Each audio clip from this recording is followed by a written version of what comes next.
Okay, we are sliding in here like a mad person, but hey, we got it. We're live. We're here. We're all here. Thanks for everybody being patient. Okay, let's get into. Um, this is two weeks in a row now. I got a different backdrop. It's gonna throw everything off, isn't it? Anyway, we're going to get into some actual troubleshooting, and I'm going to take it two directions. One, we will actually get into some scenario-based troubleshoots here shortly. I'm actually kind of curious to see how that works out in this format because that may be a little weird. Typically, when I do these, I've got it at a live audience, and you get a lot more interaction that way. So we'll figure that part out. But I do want to talk about some of the some of the basic things that I really look for when I first walk up, because that's something that, from day one, especially in my experience, we're really heavily taught. We're heavily taught on troubleshooting with our instruments very heavily. And some of the instruments that we're not always taught a whole lot about is our senses themselves. Or maybe it's brought up, maybe it came up in conversation, but it's not actually focused on very much. So, and where this really stood out to me is I was on one of our PM jobs the other day, and I was hanging out with the crew, taking them through some stuff, and just spending time, training, talking, doing our thing. And there was several split systems on the roof, multi-story commercial. And one of the units it was constantly running from the very first time we got up there. So when I first walked up to it, one of the very first things that I do is I put my hands over the condenser outlet and see what's the temperature feel like, right? Now, none of these things are actual things to base a diagnosis off of, but you can get a really strong leaning in what's happening in the system based off of these things. So I've put my hand over the top, because part of what I do is when I first get on a PM or a job site like that, I want to walk the site and I just want to look for anything obvious, and specifically condenser fans, fan blades, anything on the condenser side that's very visible. That way, if I've got a fan that's come apart, if I've got a fan that maybe I walk by and I hear a compressor running, but the fan's not going, I can put my hand on it. Do I feel the motor bound up? Is it trying to run and can't? Is there a lot of heat coming out the top of it, even though the fan is not on? That would be an indicator that something's wrong with that fan specifically, and I'm likely running high head pressures, or it's going to wear down. So that's a sense I can do. So that was part of what I was doing when I got there, is I was just kind of walking around and I was looking at all the condenser fans, and I got to this one. Fan was running, compressor was running, but it was just flat neutral air coming out the top. Absolutely no heat at all. Now, these particular ones had sight glasses, so not every split system. Now, these aren't anything special either. I'm not talking 50 to 100-ton splits. We're talking 5-ton splits on this building. They were a blend of Linux and Train splits of various ages. So it's got a sight glass on the liquid line, and the sight glass is flashing. And then I'll come over to my suction side, and my suction pipe is warm to the touch. So, and the compressor doesn't sound loaded either, right? It's just a regular scroll, but it's got different tones, depending on how much refrigerant, how much heat it's having to move, and what the differential is across it is going to vary the tone of the compressor itself. So all of these things lined up, and I wasn't seeing anything specific that stood out to me as a problem. Oh, I'm sorry, what am I saying? It immediately stood out to me that there was a problem. And that's where all of those things tell me we have very likely, not guaranteed, but very likely have a charge issue. So what did I find out? Well, one, mechanically we're functioning. I saw the fan was spinning the right direction. So that's a real common diagnosis I've had. Single phase system, accidentally reversed 2 wires on the capacitor. Even if it is a 3-phase unit, maybe a 3-phase compressor, but the condenser fan motor is single phase in there. So you could still have a capacitor just for that, even though the compressor is 3-phase and the data tag is 3-phase, but a single phase condenser fan. Anyway, reversed. So if you don't know, you can reverse direction on single phase motors by swapping the run and start legs at the capacitor. When you swap those legs and you actually feed L2 into the start leg, and your run leg becomes your what was your start, your back EMF side of the sequence, you'll literally cause the motor to spin in reverse. So it's really easy to have that. So that's part of what I'm checking. I've verified mechanically I'm spinning the right direction, my motor is turning, my compressor is running, and I've done an audible check on both of those. Do I hear any bearing failures on that compressor? Does anything just sound out of the normal? And what tone is the compressor running at? Then, by not feeling the heat, that tells me that I'm not having any heat exchange to begin with. Now, and this is summer, so while sure, these systems are heat pumps actually, I should be running in cool mode. And it wasn't cold air, right? So there's a difference between, neutral, cold as if I'm in heating mode, and heat from the compressor running and cooling. There's a difference in those temperatures. So it wasn't I'm in heating mode kind of cold. It was just flat neutral.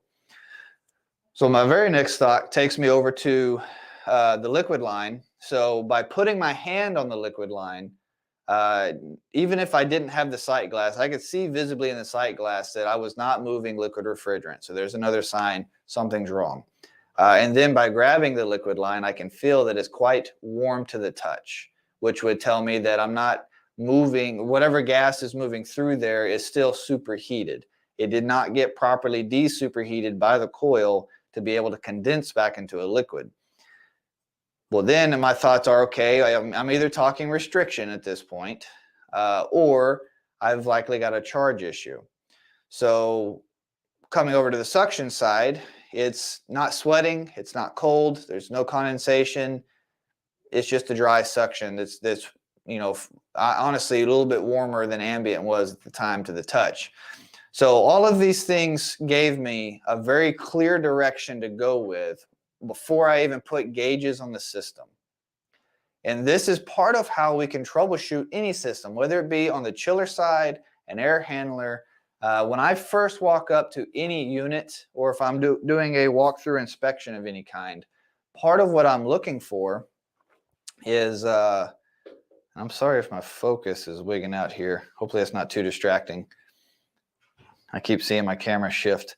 Anyway, part of what I'm looking for is, what physical conditions already exist? So things like valve positions, if it's a chill water system of some kind.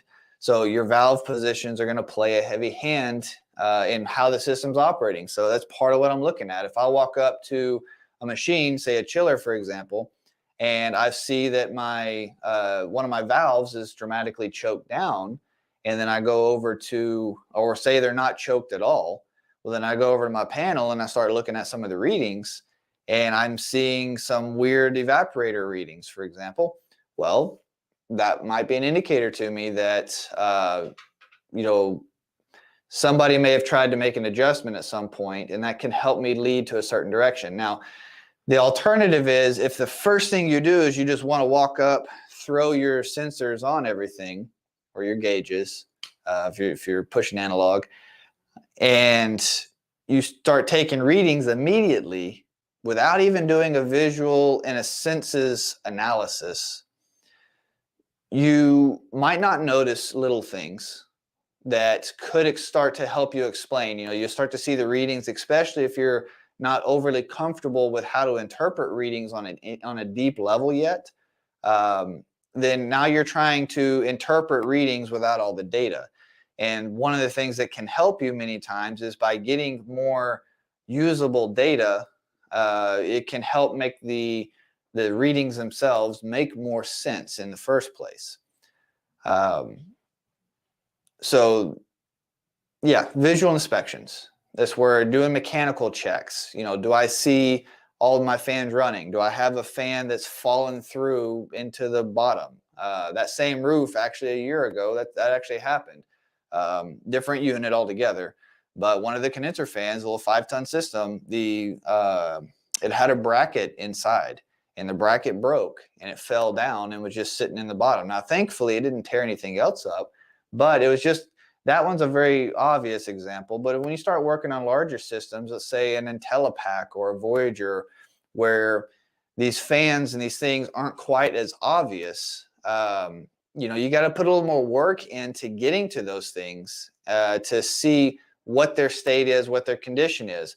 A very common one with a Train IntelliPack may be the fan actuators up on top of the dampers. So those, for head pressure control during low ambience, they've got actuators up top that will shut off the airflow to the lead fans so that we can minimize, or we can control our head pressure when we're in a low ambient state. And we'll usually run the other fans in off position or somewhere in the middle. The point is, in a 90 to 100 degree day, we don't need that closed at all. But those dampers and actuators fail and go bad. And so when I get up there and I'm starting to try to figure out, why do I have high head pressure if I've already gotten that far with it, and I'm sure, I may be a dirty coil issue, granted, that, and maybe even finding that may be the case. But if you don't get up there and do a visual check, you may think it's just a dirty coil and never pull your ladder out. So you shut the system down, you wash the coils, and it gets better, but it's not working properly. And that's where you could miss a diagnosis in that way by not doing those physical checks. I do the same thing on the blowers. So when I walk up to any system, it's one of the first things you'll see me do is I do an immediate walk around. I'm listening for sounds. I'm listening for the blower, the bearings, the air itself, depending on if there's restrictions or whatnot, especially when I'm opening up panels. You can hear those turbulences through the whistles a lot of times. That's how they'll come through. You'll have a whistle somewhere in the system inside the duct, for example. That's an indication that we may have some kind of restriction somewhere. So that's the sequence of things that I'm really looking for, is what's my overall state of condition. Even my drain for the condensate is another common place to just go look. And I want to see what my overall coil conditions are. So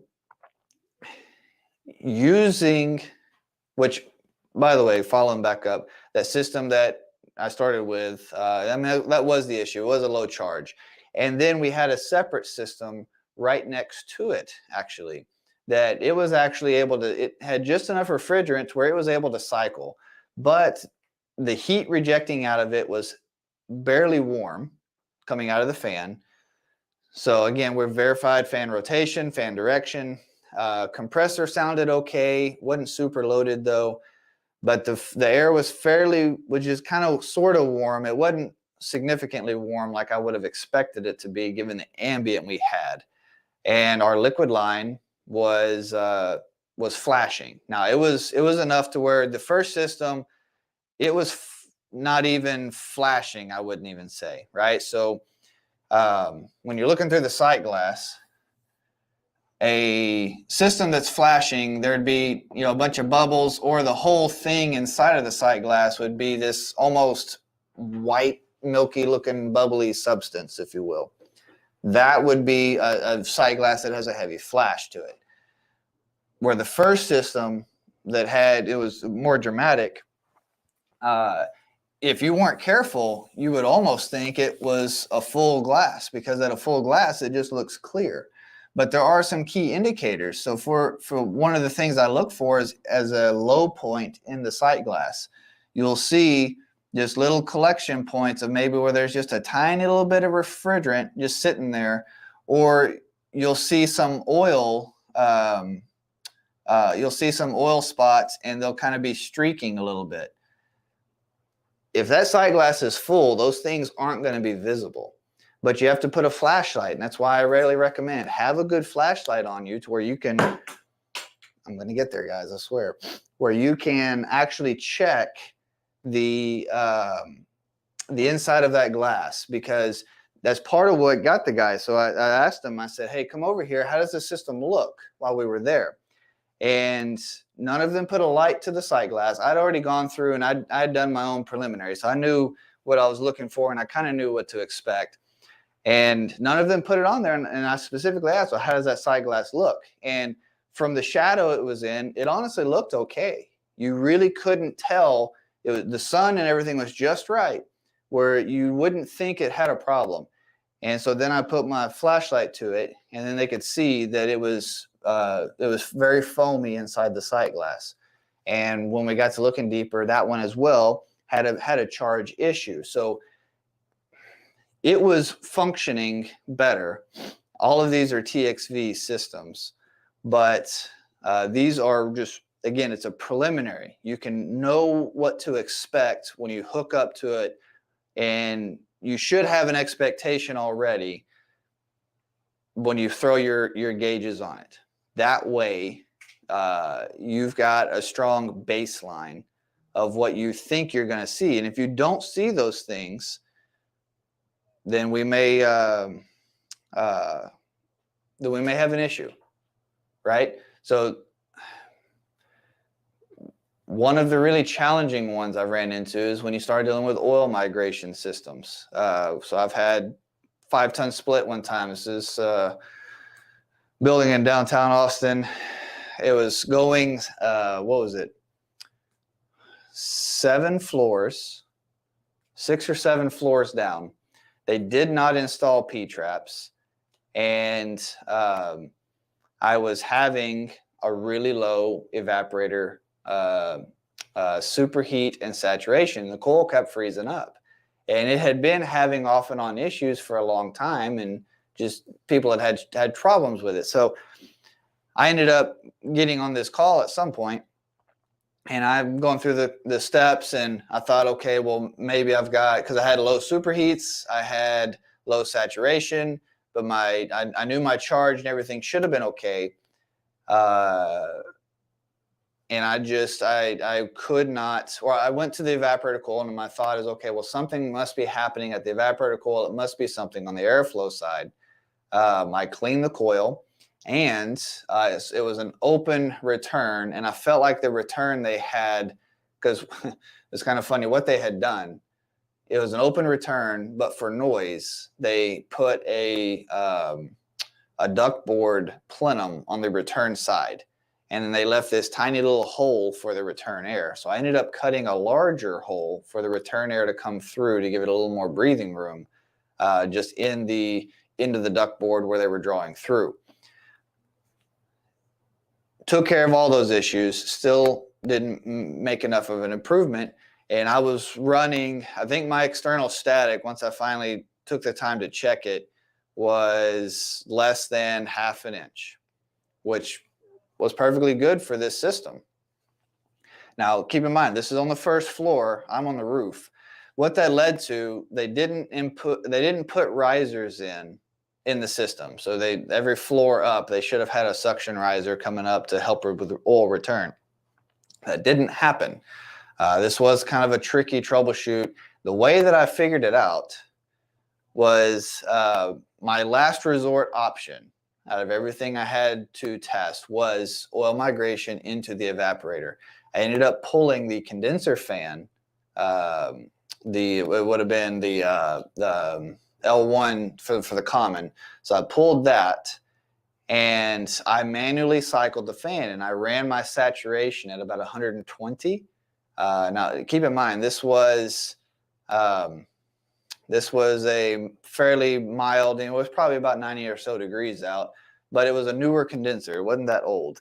So, yeah, I ran it about 120 to 125. And so when I needed the fan, I had a pair of pliers, but I was using my needle nose. I'd touch the fan to the contact point, let it come on, bring head down to about 120, 115, cut it back out, let it come up, and I manually floated it there. After about 5 to 10 minutes, I started to see my superheat and suction start to come up. And I could hear the tone start to change inside of the scroll compressor. What I ended up doing was I got a higher velocity, and I got the velocity high enough in the refrigerant stream to where I had oil collecting in that little 5-ton evaporator several floors down.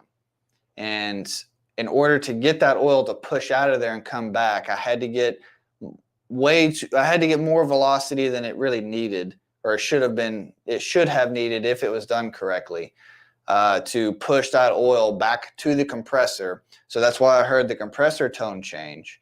That's also how I got the saturation and the superheat to come up. It looked like airflow the entire troubleshoot. The entire troubleshoot looked like a textbook airflow situation. My only problem was on everything, through static and everything else, like there was no airflow problem. And it was, I had low heat exchange because of oil. So those are some of the things that we can get into that can get really difficult.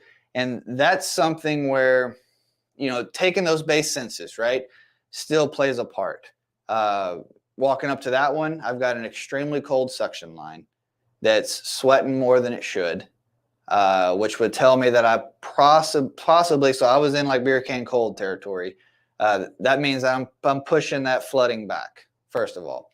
Second of all, I didn't have a whole lot of heat coming out the top because I wasn't actually getting a whole lot of heat back due to the low heat exchange in the evaporator. And that was having an impact on my liquid line. So just some of the things we get into. How are we doing on questions so far? We good? Okay. Yeah, there's a little bit of a question there from James, looking for clarification on the capacitor. Mm-hmm. Clarification. It might be something to catch up to later. Okay.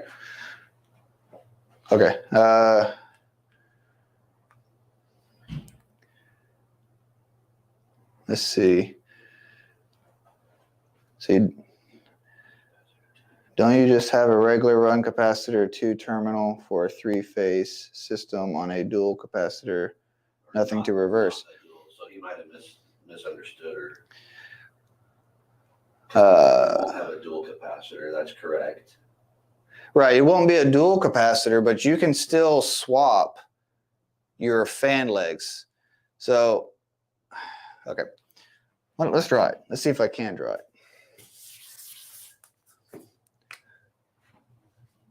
So we've got a 3-phase contactor, and we got our compressor. So we have L1, L2, L3. Our compressor is 3-phase. All right. Our condenser fan motor is single phase. So for this example, forgive the rudimentary of it, but now I'm going off of a 3-wire style condenser fan. If you're not familiar with 3-wire to 4-wire, I can show that here momentarily. But let's say we've got a 3-wire fan. So come in here, and we'll call this run start and common. So on the capacitor side, most of the time,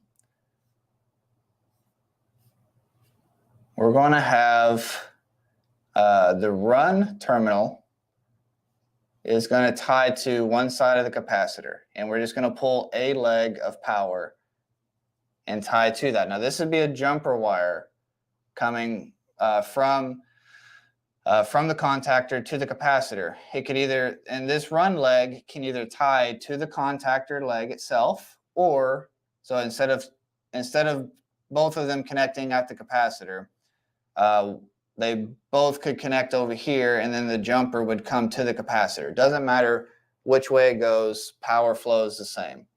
And then the other side of the capacitor by itself would be the start leg, and then your common would come over here to the other leg. Doesn't matter if it's L1, L2, L3, just 2 of the legs. We've got a single phase circuit. So if this is a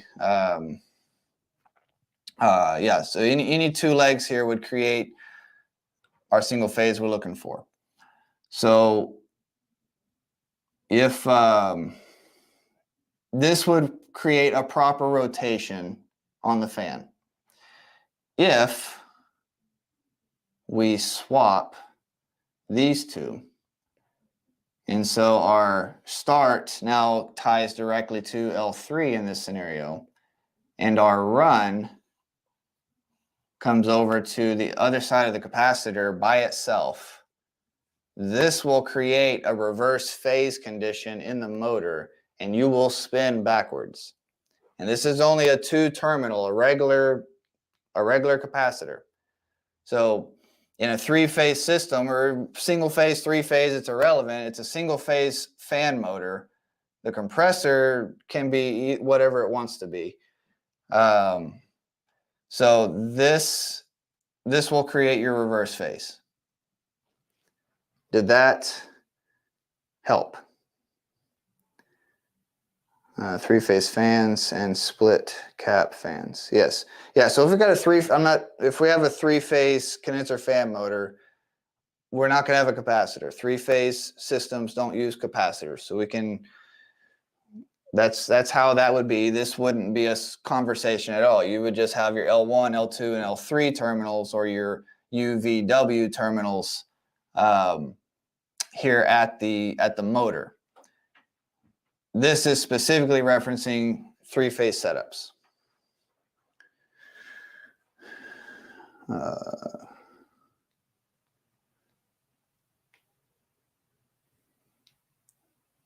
Yep. Okay, we're good there.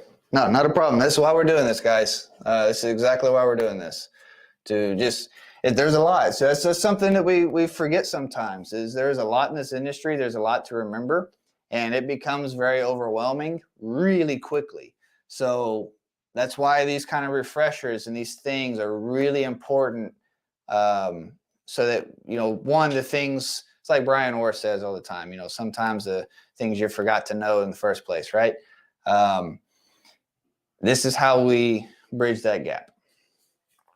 Okay. We had one more scenario, I feel like. I was going to draw something else. What was it? Maybe I was getting ready to draw something. Okay. Troubleshooting.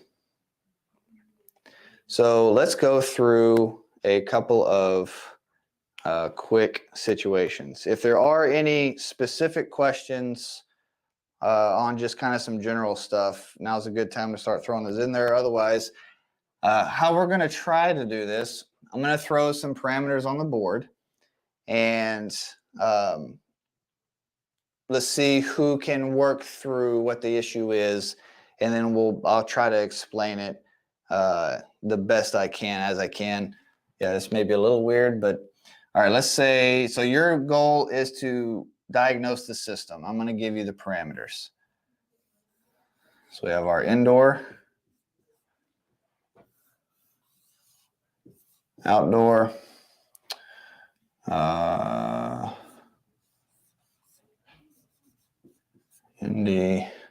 these scenarios are going to be probably almost exclusively TXV.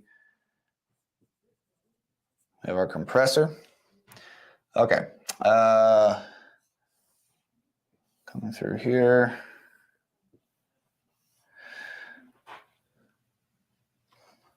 So let's start with our, let's go, saturation is, say, 30. Superheat is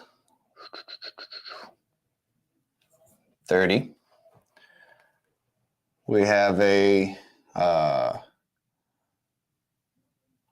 see our condenser saturation, let's see our ambient. Yeah, you can see everything. OAT for these are going to be 90 because I can do easy math that way. I'm going to say our condenser sat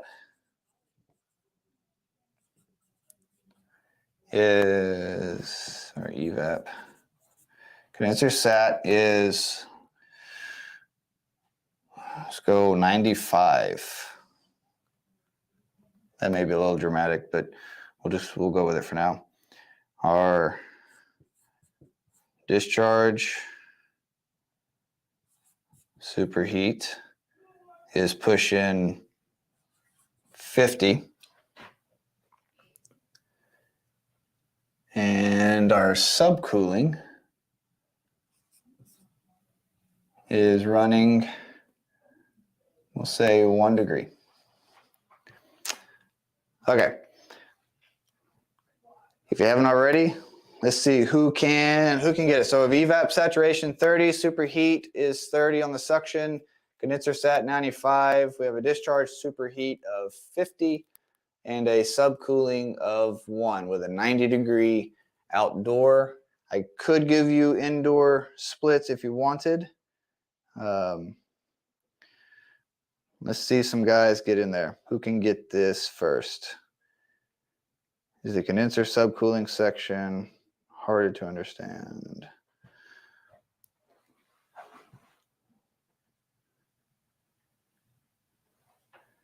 Let's see. You can still use a dual run cap. In a regular cap, you just wouldn't use both sides of the dual cap in his example. Yeah, yes, that is true, Watson.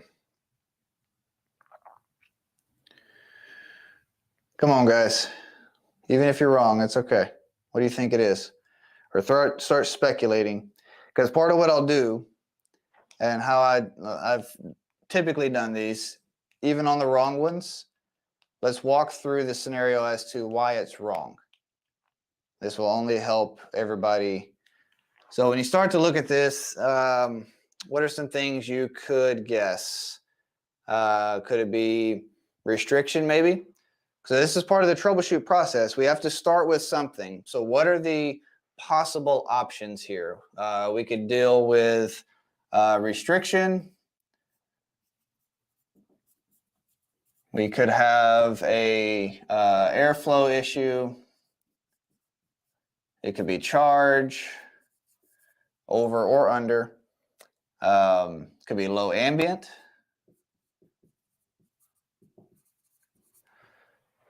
So this is part of that troubleshooting process. You have to decide where to start first. You have to pick something. So if you're not confident in what you may be looking at, don't sit there and just stare at the numbers and expect everything to just flash at you. No.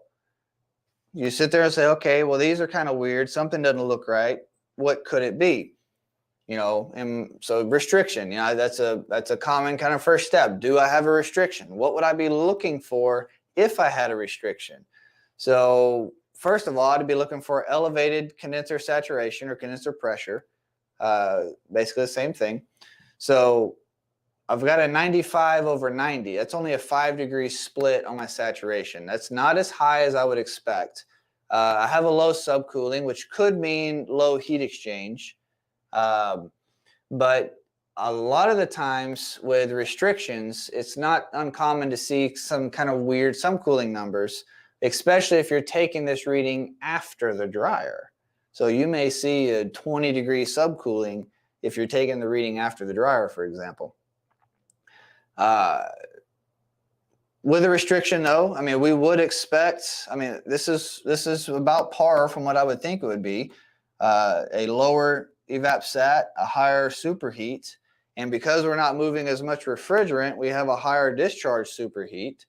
By the way, if you're not used to using discharge superheat, granted, split systems can be hard to get, but it is an extremely effective tool to help you understand how much load is on the compressor, because that compressor, when it's not being fed or taken care of properly, whether it be bad voltage, which could be a symptom of your contactor. If you got a contactor with dirty contacts and it's on the edge of needing replaced or failure itself, it's going to send poor voltage through. It's not going to carry the current draw properly. And that's going to be reflected in your discharge superheat, because that compressor is going to run hotter because the voltage and the power coming to it is not as clean, not as pure because of the contact issue. So discharge superheat can help tell you a lot of things if you can easily access it. All right, so we got some stuff. We got charge, 410A or 22. So let's I'm love that comes up every time.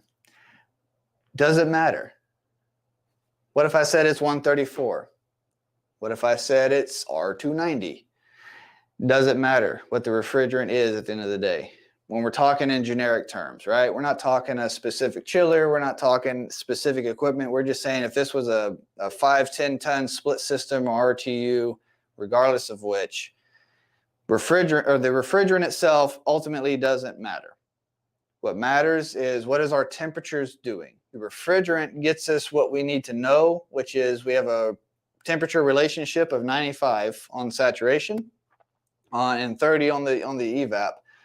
That's what we need to find out. That's why refrigerant even matters. So in this scenario, when we're not even looking at it, we already know what those temperatures are. Refrigerant's now off the table. It's irrelevant. If somebody disagrees with that, would love some extra feedback, but that is my thoughts. Possible low refrigerant, airflow first. Okay, so let's troubleshoot through the airflow first then. So if we have low airflow, we would expect to see what on our superheat? Well, low airflow, air equals how much heat we're exchanging, how much we're trading off. So if we're moving less air through, then that means we're moving less heat through the coil. If we're moving less heat through the coil, then we would expect a lower superheat. Now, a drop in saturation, I absolutely agree. The saturation would reduce, but our superheat would also reduce. Or with a TXV, maybe stay about the same, run a little bit lower than it maybe was before the airflow issue. So if it was normally 12, it might run 6 or 7 or 8, but you'll see that saturation take a dive. This is a TXV. That was one question I don't think I answered yet. All of these scenarios I'm going to take from a TXV metering device perspective. Okay, so yes, airflow. So because we have a high superheat, I would say we could probably remove airflow from the equation. Now, that's if it's too low of airflow. What if it was too high of airflow? Because it could go the other way. Well, we would have the inverse issue on our evap saturation. Our evaporator saturation would reflect as higher because we are moving more heat. Because we have more heat, we're going to have our pressures on the evap come up higher, meaning our saturation. And that's not what we see. We see lower. Because we ought to be, what, 40 to 45? That's the target I'm shooting for here, me troubleshooting this. So seeing 30, I'm 10 to 15 degrees below where I want to be. And that's part of the complaint here. The system is not cooling very well. It randomly have a picture fall over. It freezes up overnight when it tries to run. They keep having to turn it off to let it thaw. It's just having issues. It's not keeping up with the space load. All right, so let's get into, nope, just temps and saturation temps. It's all off the table. Always. Talk temps, never thinking low charge or weak compressor. All right, so we're thinking low charge or weak compressor. All right, weak compressor, I would say, what would we expect with a weak compressor? That means we're not pumping properly, meaning that the compressor, the official term for that is an inefficient compressor. So when the compressor becomes inefficient, it is no longer pumping properly, which is actually a mechanical issue failure. So when we start having a mechanical failure on the compressor, most of the time, we're going to see less compression. So the discharge superheat, I could be wrong on this, but I would expect it off the cuff to actually be a little lower. And because 50 for me is high, especially given what I see here. Like that's a lot of heat on that discharge. But I wouldn't expect my evaporator saturation to be able to be that low. So the superheat, it can do some different things, but I mean, I'm less focused on the superheat with the compressor side, and I'm more focused on what's my saturations doing. The low condenser saturation, I absolutely agree with, but the evaporator saturation is too low So the fact that it can get down to 30 degrees of saturation would indicate to me that it's able to pull. So if it's pulling, it ought to be pushing. We don't see that. Now, you can have multiple issues going on in a system, and that's not that uncommon. There could be 2 or 3 things happening here causing a variety of symptoms, and we just have to kind of pick one, figure it out, and then the others start to show themselves. That's not what I have here. I have a more straightforward diagnosis. Let's see, power head's bulb gives low subcooling. Okay, so we're expecting a power head failure with low subcooling. So with what you're saying is that the metering device is overfeeding because it's not stacking refrigerant into the liquid line properly, which allows it to stack into the condenser to get our liquid level or subcooling level up in the coil. So because we see a low subcooling, it's not... It's overfeeding on the valve. That would be our diagnosis, right? Well, we can counteract that because look what's coming out of the coil. What's coming out of the coil is a low saturation and a high superheat. That would be reversed of what a overfeeding valve would tell us. Now, an overfeeding valve absolutely would give you low subcooling, but it would also give you a high saturation with a low superheat. So we can rule that out as well. Okay, I will cut to the chase. I would condemn this as a low charge. Saturation's low, superheat's high. I did skip over this. It was intentional. So other guesses were coming in, so I was going to come back to it. Condenser saturation is low. So even with a newer system, only 5 degrees above ambient is not sufficient.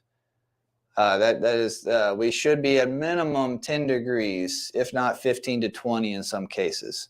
So that would be an indicator that something's going on there. That blended with my subcooling value is only 1. So I'm not making proper subcooled refrigerant. I don't have elevated head pressures. You know, if I was having a condenser issue, you're going to see elevated head pressures or elevated saturations at that point. My discharge superheat being higher than I would have wanted it or expected it, that's an indicator to me that I'm not moving proper flow because these compressors are suction cooled. So when my discharge temperature is rising, because that's what this superheat is indicating to you, is it's taking the saturation and the discharge temperature. That's how you calculate this. And that gives you your discharge superheat. So that means my math, 145 discharge saturation. No, discharge saturation, geez, discharge temperature, my actual pipe temp would be roughly 145 with these conditions. Now, 145 is not critical. If I'm not mistaken, Copeland's for a scroll, they say that a critical discharge temperature would be somewhere closer to about 2 to 210. Somebody may have that more on the cuff than I do. But anyway, but 50 degrees, a little higher. I do like to see that a little bit lower, closer to, so in this particular scenario, I guess would be with 20 to 30 degrees and get us closer to that 120 mark or so on that discharge. If we had proper charge and we didn't have a heavily loaded evaporator. An evaporator with a heavy load on it will cause a higher discharge superheat because it's having to push more charge and it gets into other stuff. Anyway, yes, low charge. All right. Let's get to the next one.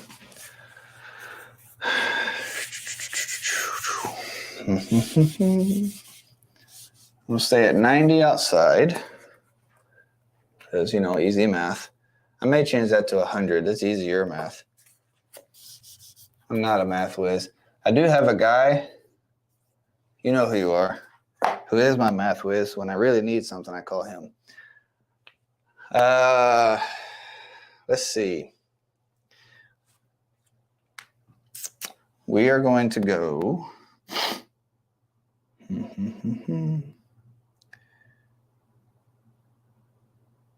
go 50 with 10, 100 degrees. So we're going to go 105. Our discharge superheat is, say, well,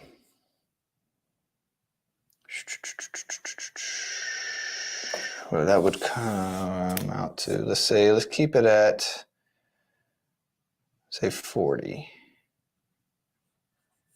We're going to go 40. And then our subcooling is going to be 2.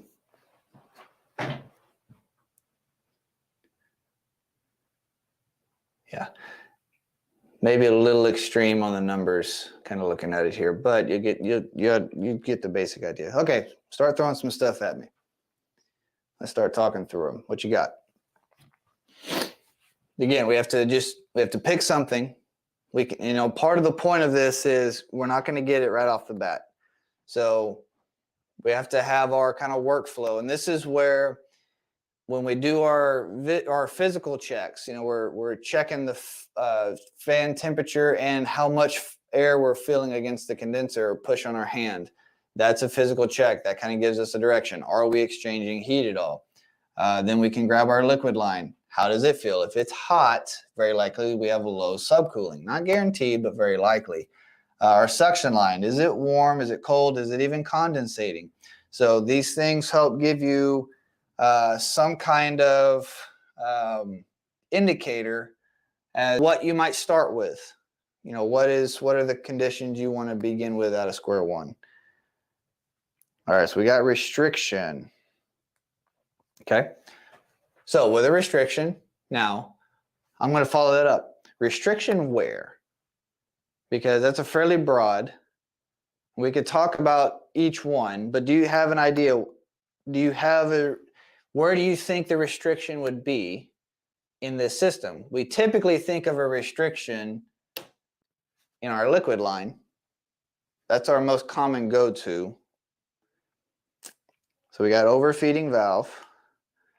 We have poor heat exchange. Okay. And if there's information on here that you want to see that I didn't put, feel free to ask for it. Okay? Feel free to ask for whatever's not on this list.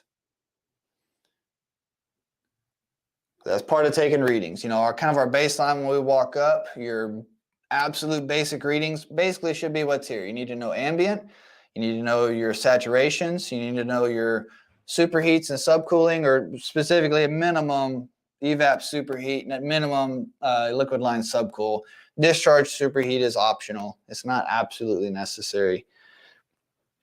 So let's go with poor heat exchange on the evap. We'll start there. Okay, so if we have poor heat exchange, then that would mean that we're not adding heat into the refrigerant properly. When we don't add heat properly into the refrigerant, what do we expect to see? We expect our evaporator saturation to be lower. Lower saturation can mean less heat being added. So I wouldn't expect that. Now, we do have a TXV. I've made that statement. So even with a low heat exchange, that TXV may be kicking butt and maintaining 10 degrees of superheat anyway. But I would not have expected a 50-degree saturation. Okay. Overfeeding metering. So we got 2 coming in for overfeeding metering device. So if we're overfeeding, an issue we have with that, you are correct. Evap saturation would be high. A TXV can keep the superheat under control. If it is overfeeding, we would expect to have a lower subcooling than normal, but our condenser saturation would be higher. Or at minimum, would be above our minimum requirement of 10 degrees. Now remember, I changed the outside air temp, moved it to 100 so I could do math easier. So we're only at 5 degrees above ambient. So that right there would steer me away from an overfeeding valve. Now, typically, if that valve is overfeeding bad enough, where it's actually got that evaporator to 50 degrees, most of the time, that TXV isn't going to be able to hold that much back. Most of the time. Evap delta is 1. So let's say we've got 75 coming in. That's our return. And supply is on this one 68 on the supply. So we're coming in at 75. We're leaving at 68. Let's say set point 72. Works for me. Okay. On the restriction, let's hit on restriction then. So if we had a restriction, say it's in the liquid line, that would come back to an elevated condenser saturation, and we wouldn't have elevated evaporator saturation because let's say it was the liquid line dryer as our example. Then we wouldn't be, I would expect to see the subcooling a little higher. It wouldn't necessarily guarantee that it would be. This, depending on how severe the restriction is, would dictate what that does. But we're still going to have elevated saturation. Let's say the restriction is the metering device or the TXV. Then we would have elevated condenser sat, and we would have a higher condenser subcooling because we're forcing it all to back up. But either way, you would not see an elevated evaporator saturation. Now, this is just a regular sear system, so I'm not trying to do any trickery with a high efficiency, right? I've talked about that heavily in the past. High efficiencies can have higher saturations naturally. It's raining outside, yeah. Well, let's see. Okay, all right. Let's play with that. It's raining outside. Sorry, that gives me a chuckle. That's a good one. Let's say it was. Let's say it was raining outside. So we could see our condenser saturation run lower. Now, if it's raining, let's say that what that would mean is that our coil could be getting wet from rain getting on it. Sorry. Getting faces over here. It would create what would be basically a low ambient condition. So when we have a condenser coil that's having issues and it's overheating, and say the condenser fan went down, I've seen people do this with chillers. They literally take a sprinkler and put it on their condenser coil to keep it online until we can either get through the day, get through the load, get something else online, whatever we're trying to accomplish. But a hose on the coil will keep the coil cool enough to allow the machine to run long enough to figure something out at minimum. So yes, that will cause our condenser saturation to drop, and that could make it get this close to ambient. But when we start running those lower saturations like that, the water evaporating causes us to get a cooling effect that is below ambient. And we can, because we're no longer doing, dry air to dry air heat exchange. It's not just air to air. We actually have an evaporative process happening. So our subcooling would end up getting very elevated. We wouldn't have a whole lot of discharge superheat because that compressor just wouldn't have that much load across it. Now, granted, this isn't super elevated discharge superheat for a scroll, but I could see it getting even less than that. And then our evap saturation and superheat, these wouldn't be elevated. If anything happened, If anything, when we have a low ambient, we end up stacking the condenser too much, and it can cause us to starve our evaporator. So if it was raining, and if that rain was heavy enough that it caused a low ambient type condition in the condenser, we would actually expect to see our evaporator saturation drop and our superheat likely to rise, because the refrigerant, the coldest point in the system, could become the condenser due to the evaporation process. So the refrigerant's going to stack in there, and it's not going to move into the indoor section or to the evaporator like it needs to. And it would be very close, maybe not exactly, but it'd be probably very close to a textbook low ambient state outside, running 55 degrees outside trying to cool a building. Yeah, it was a joke, my friend. It was a good joke, but it's worth talking about. I appreciate the input. It's worth talking about. But I got you. Low indoor airflow. Okay, low indoor airflow. Low airflow goes back to low heat exchange. Low heat exchange would mean a lower evaporator saturation. So we have an elevated evaporator saturation, which would mean that if anything, we're adding a lot of heat, but we can negate too high of an airflow because our condenser saturation is elevated. Again, I'm not stacking multiple symptoms here. This is just one resolute issue. Any other guesses coming through?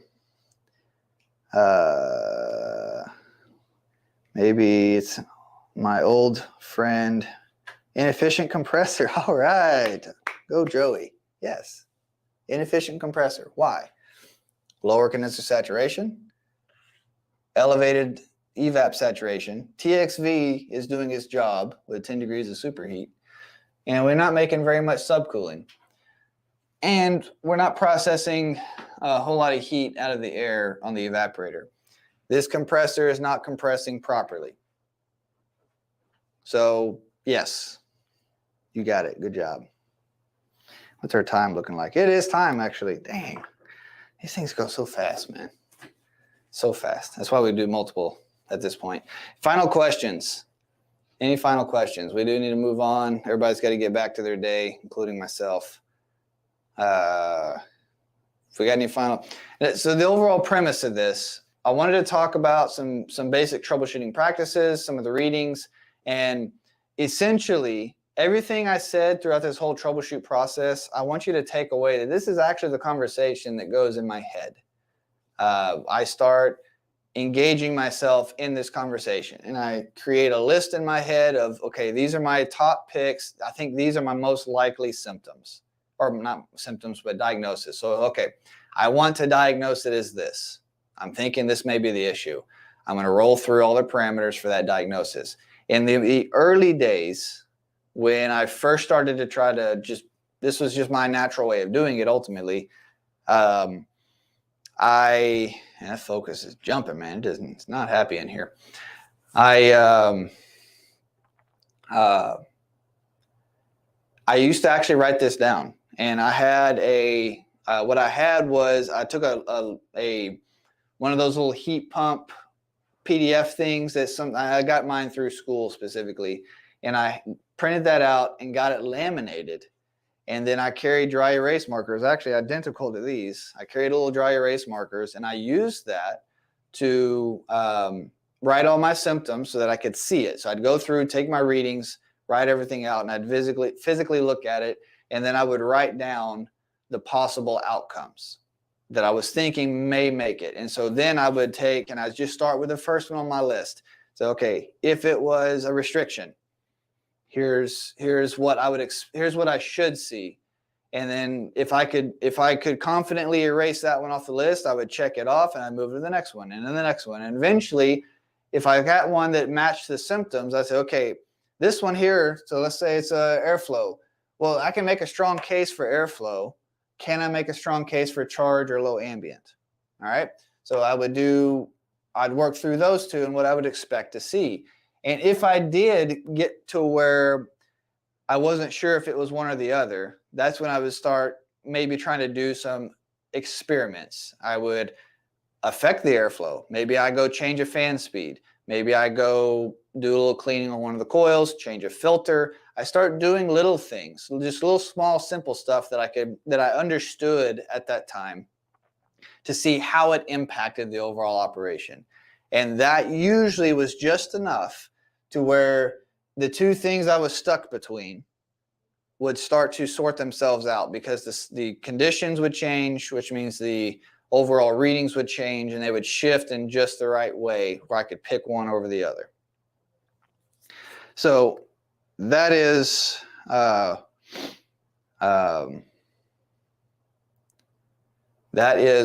I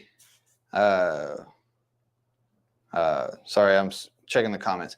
That is what I am trying to impart onto you through today's class, is just the overall troubleshooting process and how from square one to giving a diagnosis, this is how I work through all of my processes, whether I'm working on a split system or whether I'm working on a chiller.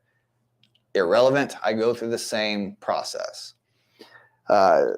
Watson, this diagnosis over my shoulder, inefficient compressor. So the compressor isn't pumping properly. It's not dramatic, because they get significantly more dramatic than this, but that is the overall state here. That compressor is not moving refrigerant the way it should, and it's causing the readings we have. And it's just enough to where it'd be worth giving a diagnosis after you rule everything else out in the process. Because that's how you prevent yourself from giving a misdiagnosis to begin with. You rule out all the things that it's not. And somewhere along the way, you do end up finding the thing that it is. James asked, would the head pressure be lower? On that example there. It can be. It can be. That's part of why I'm just pulling. I meant to actually sit down and try to get a little more detailed with this, but life didn't work that way today. So, I think your extreme example would be, higher suction pressure and lower head pressure, because you're not making that differential. Yeah, I've seen in the really dramatic scenarios where our saturation on the high side is not even matching ambient, or it's right at ambient on the high side. And in our low side, I mean, shoot, I've seen saturations of 60, 70 degrees.